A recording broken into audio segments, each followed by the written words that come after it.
Have you just entered the third sea, and you're completely taken away by how enormous it is? Well, in this video I will be telling you everything you need to know about the third sea, along with tips and tricks to help speed up your journey to max level. So let's begin.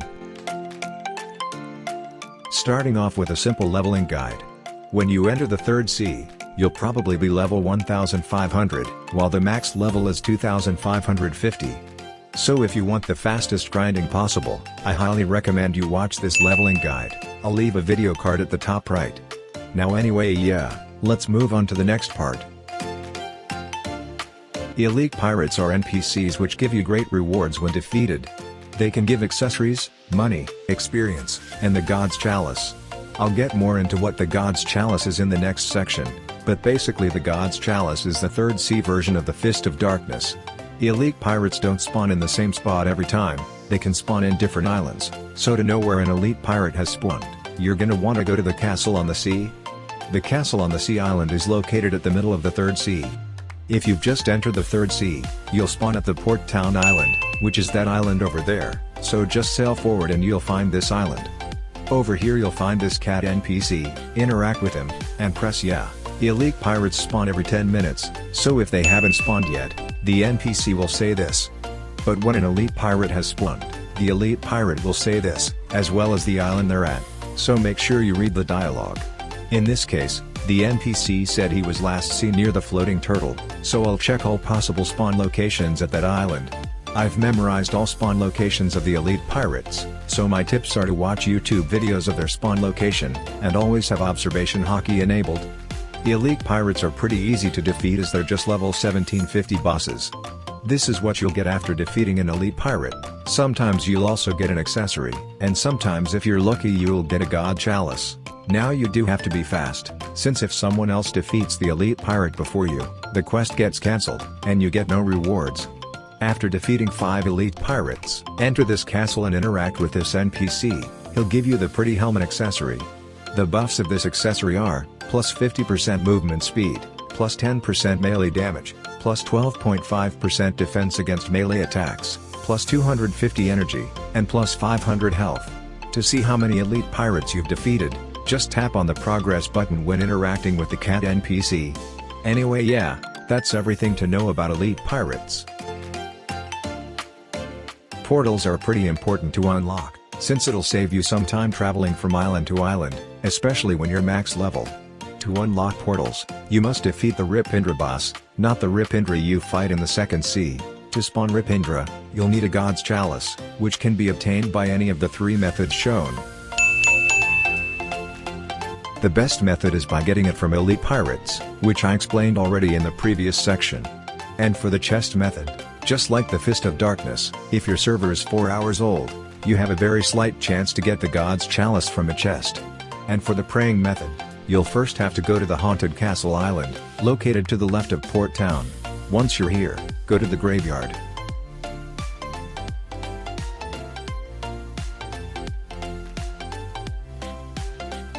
Interact with this grave during the night, and if you're lucky, you'll get a God's Chalice as well as some other nice rewards. After you or someone else has gotten the God's Chalice, you need to activate the 3 legendary buttons located around the Castle on the Sea. This is the first button, and it requires the legendary Snow White Haki color equipped to be activated. This is the second button, and it requires the legendary Pure Red Haki color equipped to be activated.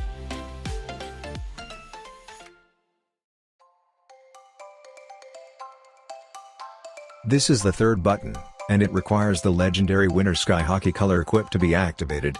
If you don't have all the legendary Haki colors to activate the buttons, you can ask someone in the server to help, since the buttons activate for the entire server. After all buttons are activated, go through this building, and walk into this podium if you have the chalice. Rip Indra will then spawn. I highly recommend not fighting him alone if you're not near a max level or don't have the Buddha fruit. The boss has a total of almost 800,000 health, so he's not easy to solo at an early level. To get the rewards from the Rip Indra boss, make sure you do at least 10 to 15% of the damage or you won't get any rewards. After Rip Indra is defeated, you'll gain 1,500 fragments, 3 levels, the Valkyrie helmet accessory, and a 2.5% drop chance to get the Dark Dagger. And access to the portals, of course. This is one of the locations of the portals. The left portal teleports you to the mansion at the floating turtle island, and the right portal teleports you to the Hydra town at the Hydra island. And then obviously the portal at the mansion will teleport you to the castle on the sea, and the portal at the Hydra town will teleport you to the castle on the sea. Those are the only portals that we have at the moment, which is a bit disappointing for sure. Anyway, yeah, that's everything to know about portals. Alright, so this part is to help you on your third sea journey. There are many factors that contribute to a good accessory, and honestly, it just depends on your preference. But I've got two accessories that are great and pretty versatile. The first accessory is the Hunter Cape, which is the accessory I'm using right now. The buffs of this accessory are 10% universal damage, 80% more running speed, and 750 health. It's got pretty versatile and good buffs, and also comes in 3 colors, red, green, and black. All the buffs are the same regardless. If you don't like the looks of the Hunter Cape, you can use the bandana, which have the same buffs except instead of 750 health it's 750 energy. Both of the accessories can be obtained by defeating elite pirates. The drop chance isn't guaranteed, so you may have to defeat them a couple of times till you finally get it. The next accessory is the pilot helmet, which is the fastest accessory in the game.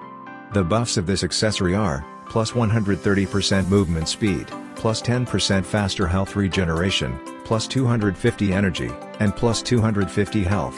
The accessory can be obtained by defeating the stone boss who's located at the port town. He spawns right here and has a 10% chance to drop the accessory. So yeah, those are the two accessories I'd highly recommend using in the third sea. So when you enter the third sea, you can unlock access to advanced trades, which you may have wondered how to unlock when interacting with the raid NPC. There are only 2 advanced trades you can do at the moment, which is Phoenix and Doe. Both of these raids can be unlocked at the Sea of Treats area. Follow me from the castle on the sea for the location. That's the Sea of Treats, so go to that area. Now, you'll need to spawn the Doe King, which is pretty hard to spawn. You'll first need a God's Chalice, which I already explained how to get at timestamp 254. And then you'll also need 10 Conjured Cocoa, which can be obtained by going to the Chocolate Island at the Sea of Treats. The Cocoa Warrior and Chocolate Bar Battler NPCs have a slight chance to drop the Conjured Cocoa material. You'll need to get 10 Conjured Cocoa. After getting 10 Conjured Cocoa and a God's Chalice, this NPC will trade that stuff for a Sweet Chalice. Now go to this island, which is also located at the Sea of Treats. Above the quest giver will be a NPC called Drip Mama. Interact with him. He'll tell you to defeat around 500 NPCs, which will be a grind. Just so you don't get confused, if you haven't already realized, the Sea of Treats is split into many islands. So you must defeat the 500 NPCs in only the island the Drip Mama NPC is located at, which is the Cake Land. Also, people can help with you defeating the 500 NPCs. Every one NPC you defeat contributes to the entire server. We still have to defeat 499 more NPCs. But anyway, once all the NPCs are defeated, the NPC lets you open the portal, but make sure the person who says yes has the God's Chalice, otherwise it'll spawn the wrong boss. There's 2 bosses this NPC can spawn. The first is the Cake Prince, who can be spawned by just defeating 500 NPCs, and then the second is the Doe King. The Doe King also requires you to defeat 500 NPCs, but also requires a Sweet Chalice, which I've already said how to obtain. So once you've defeated 500 NPCs, make sure the person who interacts with the NPC and spawns the portal is the one with the Sweet Chalice. If done correctly, a red text in chat will say a dimension worthy of a god has spawned. So enter the portal that spawns behind the Drip Mama NPC and he'll teleport you to fight the Doe King. The Doe King is definitely the hardest boss to fight, as it uses the awakened Doe Fruit, and has 1.1 million health. So I very highly recommend you fight the boss with at least 2 to 3 or more people. Make sure you do at least 10 to 15% of the damage to the boss to get the rewards when he dies. Along with the many nice rewards you get from the Doe King, you'll also get a red key, which is needed for the Doe microchip. Once you've gotten the red key, follow me.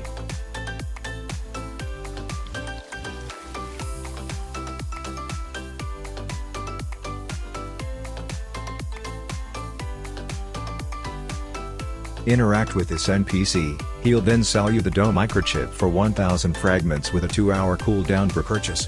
After this NPC is unlocked, you'll also be able to buy dough microchips at the normal raid NPC, who'll let you buy them for 1000 fragments or a fruit worth over 1 million. To unlock Phoenix microchips, it's much more simpler than dough. All you need is 400 mastery on the Phoenix fruit, and then you'll have to interact with this hidden NPC located at the Cake Land.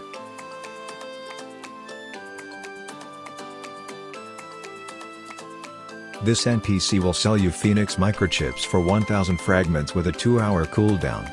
After you've unlocked the NPC, you can also buy Phoenix raid microchips from the normal raid dealer, for 1000 fragments with a 2-hour cooldown or a fruit worth over 1 million.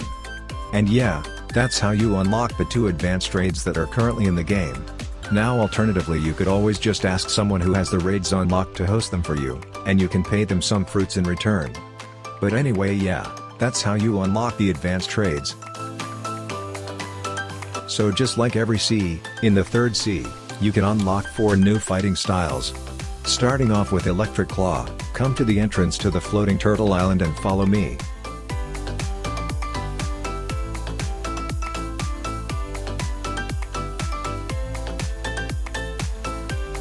To get Electric Claw, you must have 400 mastery on the electric fighting style. If you meet that requirement, interact with this NPC.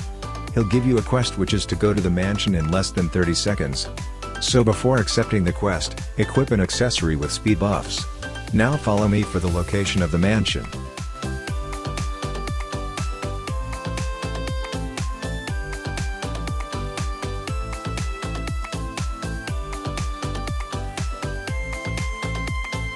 That was 28 seconds, so just barely under 30 seconds. If you have problems reaching here in less than 30 seconds, there's a home point NPC at the mansion, so you can just teleport. Anyway, after you've gone to the mansion in less than 30 seconds, the NPC will sell you Electric Claw for 3,005,000 fragments. For the next fighting style, head to the Haunted Castle, which is located to the left of Port Town. Now follow me from the entrance.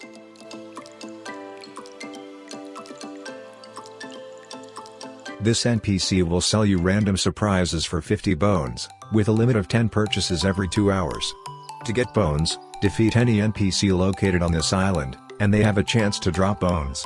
So keep getting bones and rolling random surprises from this NPC until you get the Fire Essence, which is needed for the Dragon Talon fighting style. The Fire Essence is rare, so you may have to do lots of rolls till you finally get it. But once you get it, follow me.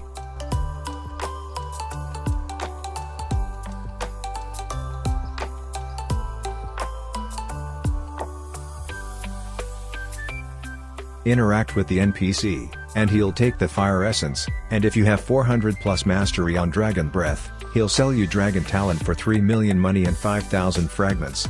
For the next fighting style, go to the Turtle Mansion and follow me.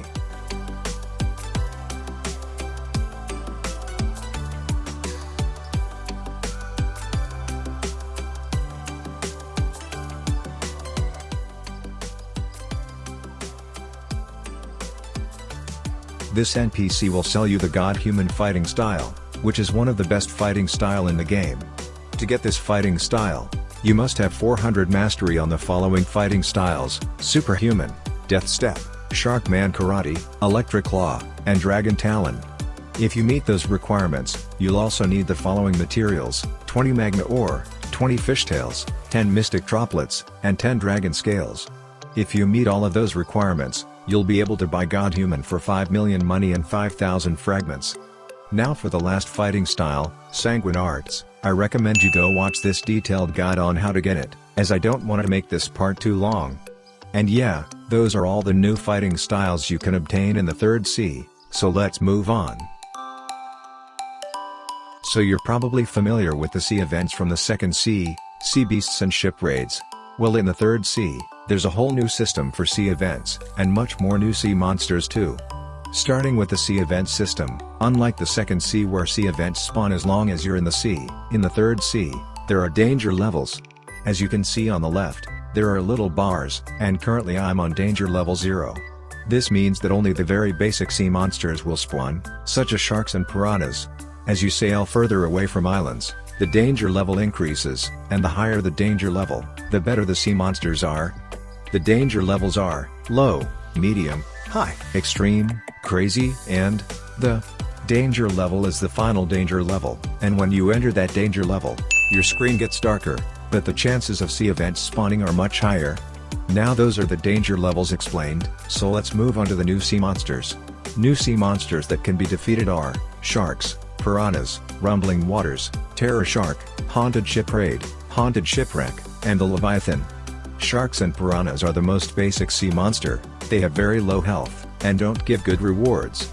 Sharks give the shark tooth material, and piranhas give the electric wing material, which can be used in crafting.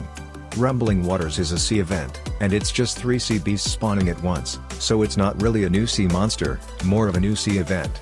Terror Sharks is an extremely annoying sea monster. It has 150,000 health, and 2 very annoying abilities. It has this very annoying ability that pulls you towards it, so if you're ever sailing and it spawns, you can't escape it and make it despawn. Its ability will pull you. When defeated, you gain 1 level, 300 fragments, some money, and it has a chance to also give the Terrorizing Mutant Tooth material. And if you have the Monster Magnet, it will spawn a special Terror Shark that drops the Shark Anchor Sword. The next sea monster are Haunted Ship Raids. They're basically the normal ship raids, except there are just 2 big boats, without little ones.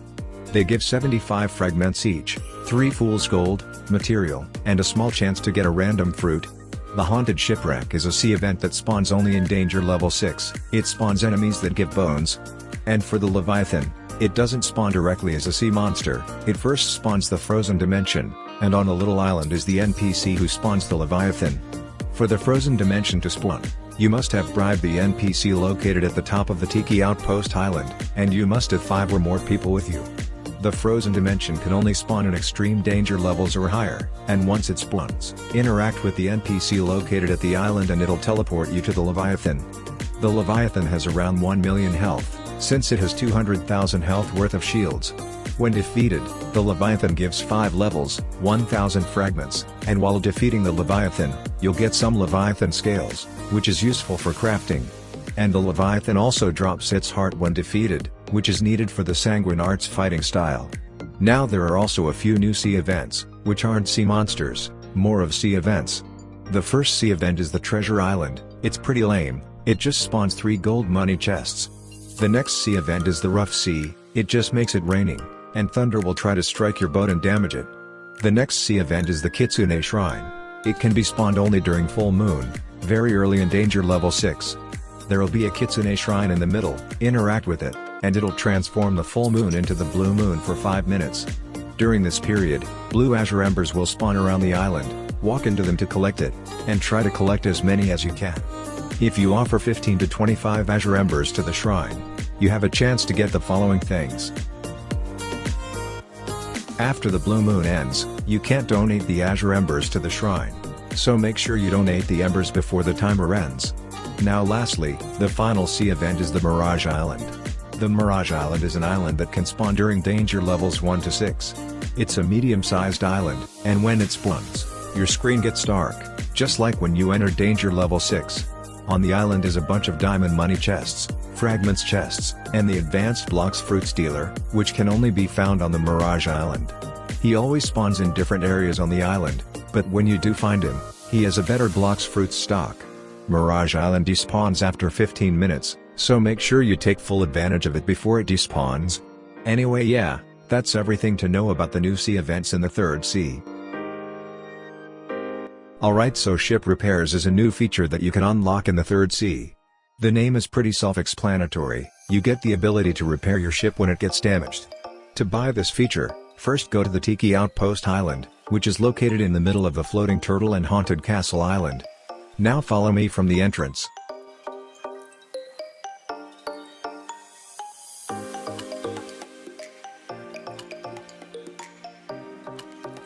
If the doors are blocked, you need to defeat 50 sea events, then it'll open. Interact with this NPC, and he'll sell you the ability to repair ships for fragments. To upgrade this ability, you need Valor, and fragments. Valor can be obtained by defeating sea monsters.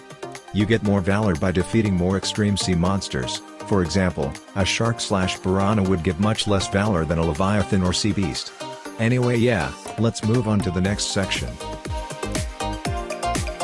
Alright, so in the 3rd sea, You can enchant your swords/guns, adding buffs to them. To enchant your weapons, you'll have to go to the Tiki Outpost Island, and go to this tower. Climb up. At the top will be this NPC, who will let you craft scrolls, which are used to enchant your weapons. You'll first only be able to craft common scrolls, then after crafting 10 common scrolls, you can craft rare scrolls, and to craft legendary scrolls, you'll have to craft 10 rare scrolls, and so on. The best scroll is the mythical scroll, which comes after the legendary scrolls. Each scroll requires materials gained from sea events to be crafted, and as the scroll gets better, so are the required materials. Using scrolls, you can enchant the sword/gun that you have equipped, and the better the scroll is, the higher the odds of getting better enchants. There are also two types of very rare enchants, blessings and curses. The reason they're very rare is because they give really good buffs. You can also buy legendary and mythical scrolls with Robux. Anyway, let's move on to the next section now. Alright, so in the third sea, you can do a quest to unlock this cool Haki color. To do the quest, you must be a minimum level of 1950. The NPC who gives you the quest to unlock the Rainbow Savior Haki color is located on the floating turtle island. He's located on this wooden lookout thing on this huge branch. Interact with the NPC, and he'll give you a few quests, which are self-explanatory. Here are the quests he'll give you in order. So after you've done all his quests, he'll give you the Rainbow Savior Haki color.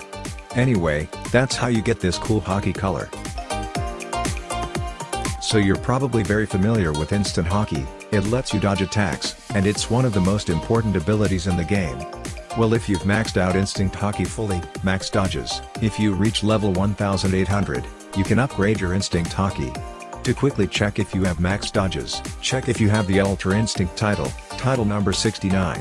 If you have max dodges and want to get Instinct V2, here's a guide on how to get it. You first have to complete the Citizen Quest, which requires you to be level 1800. The first quest is to defeat 50 forest pirates, who are located here. His next quest is to defeat Captain Elephant, who is located here.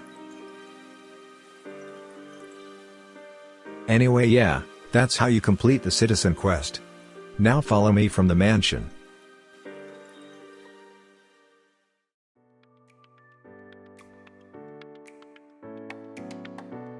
Use an explosive ability to break this fake wall.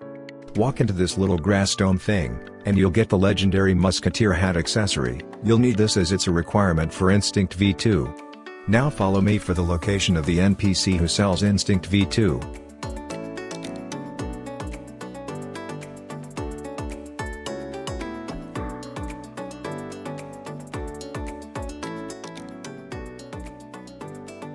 Interact with the NPC, and then you'll have to get 3 fruits for him. Follow me for their locations.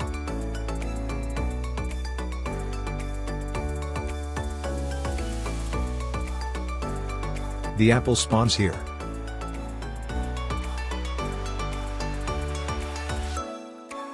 The pineapple spawns here.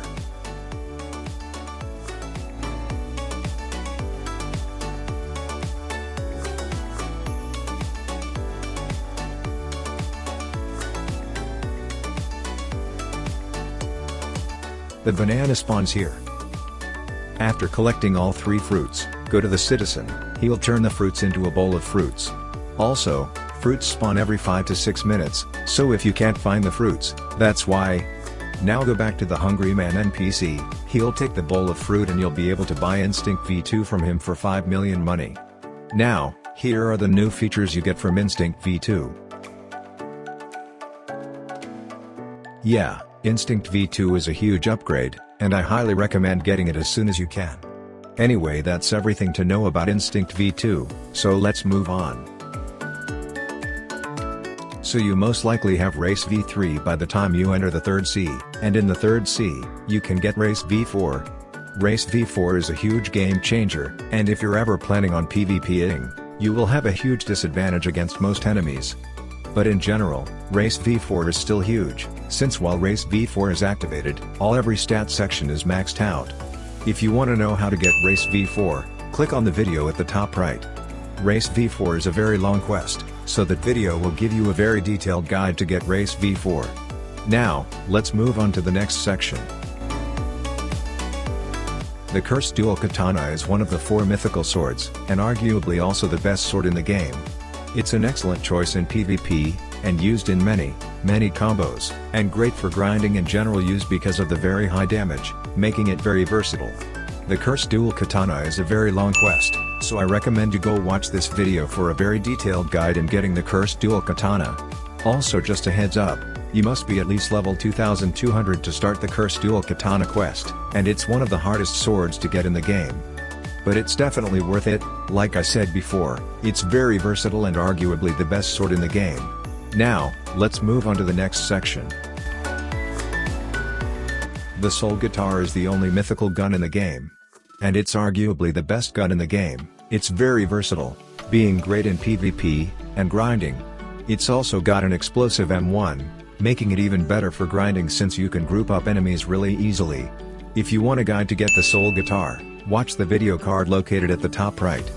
Just a quick heads up, you'll need to be level 2300 or higher to get the Soul Guitar gun. But other than that, that's everything to know about Soul Guitar. It's a very versatile gun, and I highly recommend getting it. Anyway, yeah, that's everything to know about the third C. Anyway guys, that's the end of the video.